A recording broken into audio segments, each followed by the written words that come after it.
So ito guys, Toyota Revo. May Meron ba kayong mga fitting dito? Wala kayong meron kami mga ano, panggalit. pag-replacement.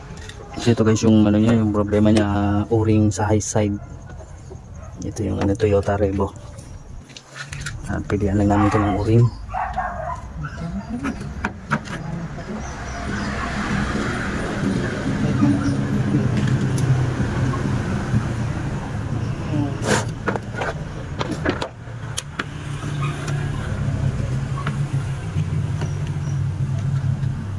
Yan, laki niya. Ito. So yan. Ito.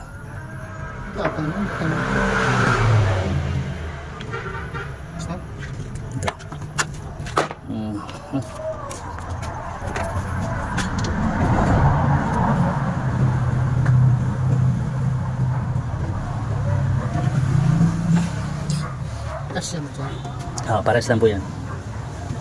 Yung langis mo, yung langis natin, yung pang ano dito, tsaka yung langis doon na pandagdag natin.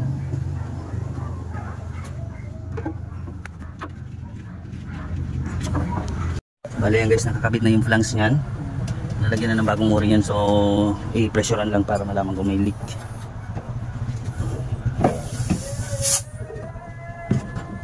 Gusto lagyan ng high pressure. Tama ba yun, no?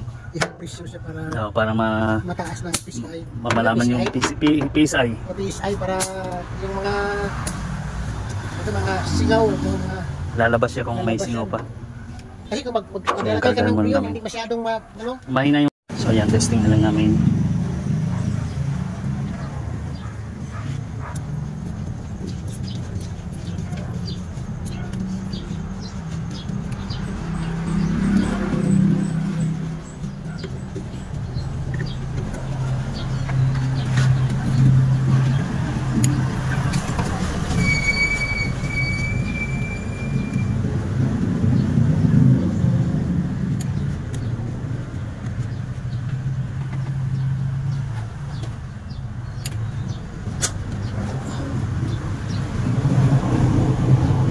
Yung pressure niya 100.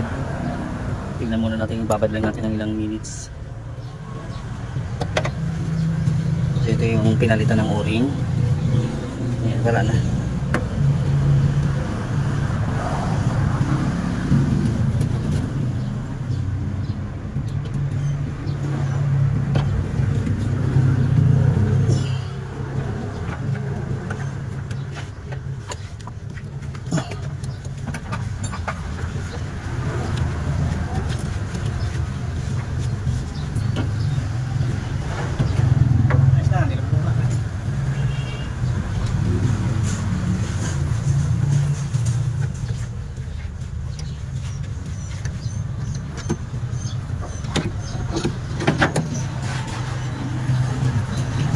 So yan guys, mukhang wala na naman to.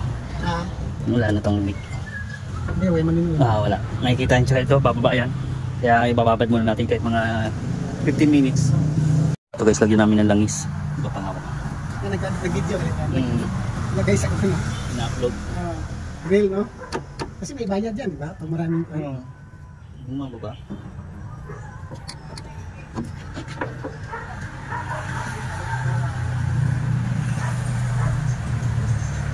Nawala yung ano. Nawala yung vacuum. Pressure na ulit. Baka nga ano, vacuum na. Ito guys, gumana na siya.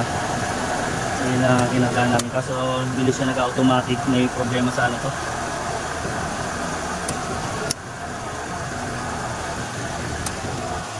Namatay yung ano niya.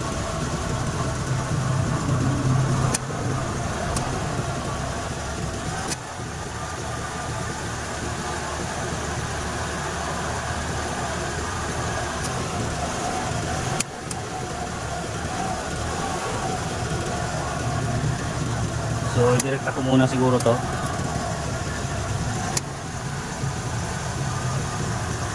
Para makompleto ko lang muna yung preo niya.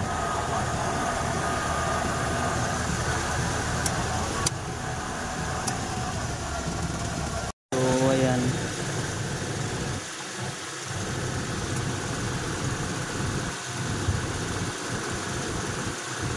Naglulos lang siguro. Nag-loss? Tignan yung lagay ng mga Oo. Tuloy-tuloy na siya. Ito pa, ayan.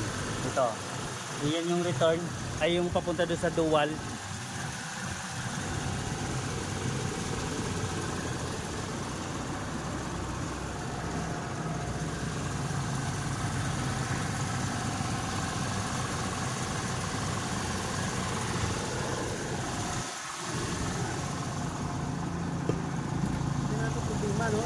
Nag-loss lang siguro sir. Wala siya masaksak.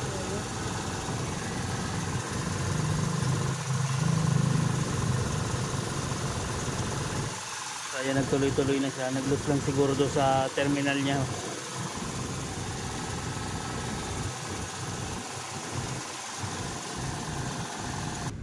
So ito guys yung ano niya. Check natin yung dual. So itong isang pan nito, hindi na gumagana yung isang blower nito kasi sira daw sabi ni sir. So hindi niya pa nabibila ng pan motor. Sira tong isa. Yung sa left side lang yung gumagana niya. Yan. Para maan natin yung ano. Yun o, malakas na yung ano niya o. Abot na dito. So kumpletuhin lang natin yung lamig. Hindi po ito lumalamig. Lumalamig yan sir? Lumalamig. Okay, bago pa lang. Mamaya pag kumpleto ng ano lalamig yan. Bali yung naka-cycle na.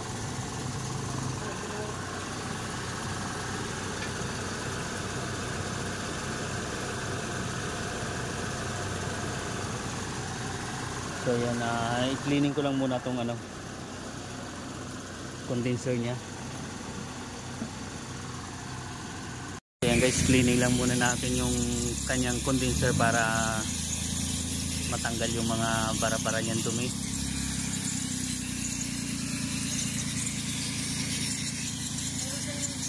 Meron sa karasada yung parang foam, no? Oo.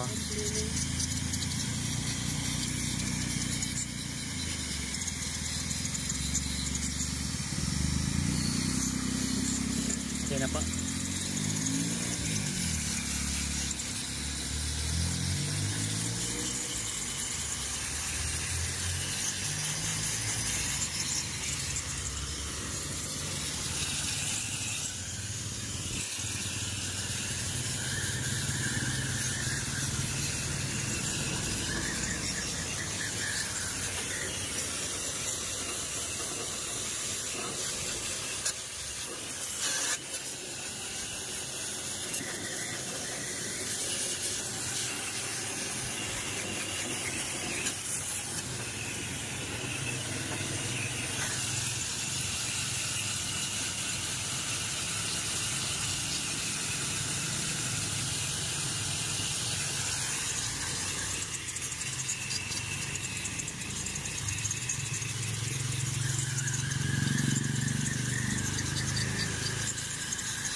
Pa-start ulit natin.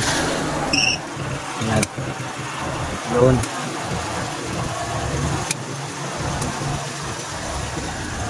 Nag-aato talaga siya.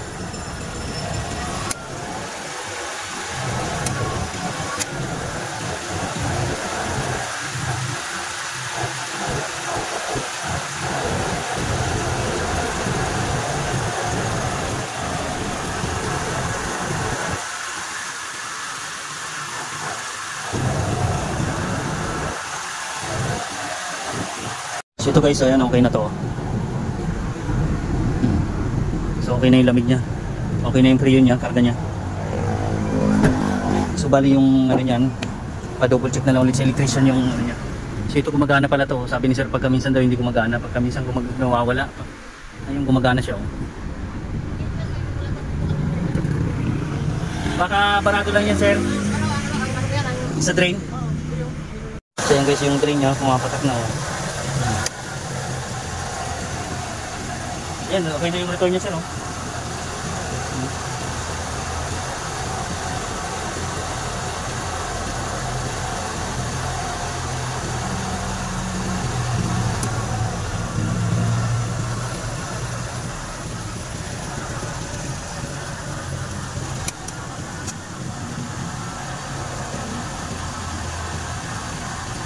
Guys, okay na yan guys, oh. Pero pa double check namin to sa ano, sa electrician. Ipadala ko na lang muna to guys sa electrician. Yan, oh, namamatay. Dinirect ako kanina, tuloy-tuloy naman siya umandar yung ano, may problema sa electrical to. So okay na yung pre-union to. Yes sir, okay na yan. Dito sir, bakit sino ba naman ito? Matagal yan sir kasi return lang paputay.